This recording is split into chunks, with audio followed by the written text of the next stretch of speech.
but I'm old and I take CBD oil. So there you go. Okay, first a little bit about our organization. It ties in. Advocacy for Humankind is, what's that? Right into the mic? Like that? That's better.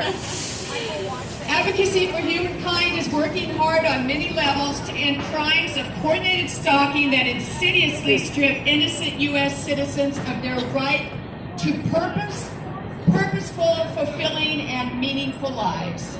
Today, if you are a whistleblower, and maybe even if you aren't, there is a chance that you could be subjected to serious criminal abuses that are ongoing and life-threatening. Recently, Ronan Farrow and Susan Fowler, Uber whistleblower, have written books and reported to major news outlets their ordeals with coordinated stalking. We have brochures on hand today if anybody wants to find out more about this serious issue. You can talk to Byron or Ilona or anybody with these beautiful t-shirts. But our cause is just one piece of a much bigger picture. Right now, we are facing an unparalleled civil rights crisis in the U.S. Ongoing polarization of our political parties and major media outlets seems determined to divide us and pit us against each other.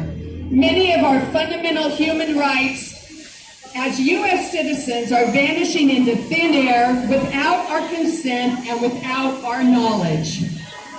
Today's protest is about freedom of speech and freedom of the press, but we all know that our right to privacy has all but vanished, and there are many more rights that are slowly and systematically being eroded. It is more important now than ever before that we come together at events like this and send a strong message that it is not okay to take away our rights on any level and for any reason, and that our whistleblowers are national heroes that need to be protected. Hear, hear. Scores of press freedom organizations, news outlets, UN representatives, politicians, and public figures are speaking out against the arrest of Julian Assange and warning of its implications. This includes Amnesty International, the New York Times, the ACLU, and The Nation magazine. All of them are in opposition of U.S. government indictment of WikiLeaks for publishing truthful information and speaking truth to power. They believe, as we do, that Julian Assange should not be extradited or subjected to transfer to the U.S., where he will certainly face threats of serious human rights violations due to his work with WikiLeaks. Though far from perfect, Julian Assange is a hero for exposing to the public,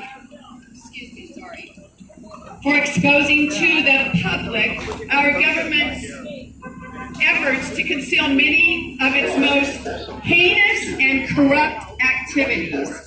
The documents leaked by Assange and WikiLeaks have served as a crucial stepping stone in prompting many individuals and organizations to advocate for our constitutional rights and have led to the public's demand to be informed.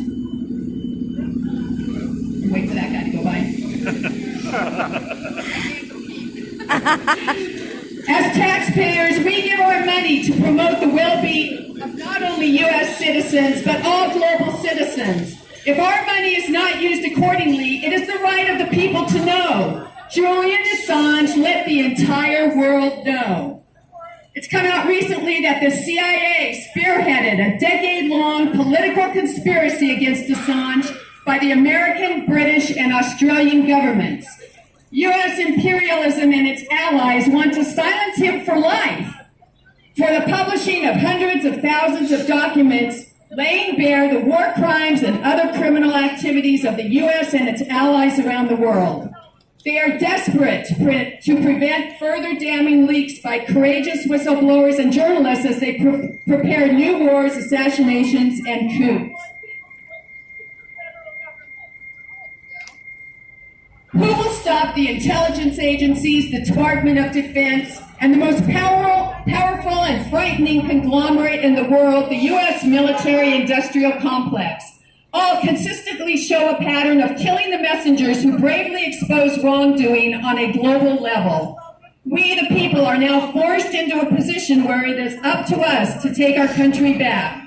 If we don't stand up and speak out and expose corruption, those conglomerates will surely rip our lives and liberties to shreds. We need to take massive political action. We have to show up at every event like this that we can. We need to build coalitions and to collectively speak truth to power.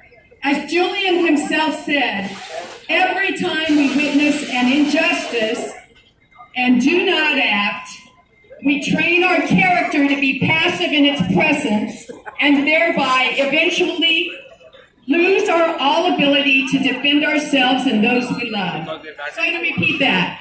This is what Julian Assange said.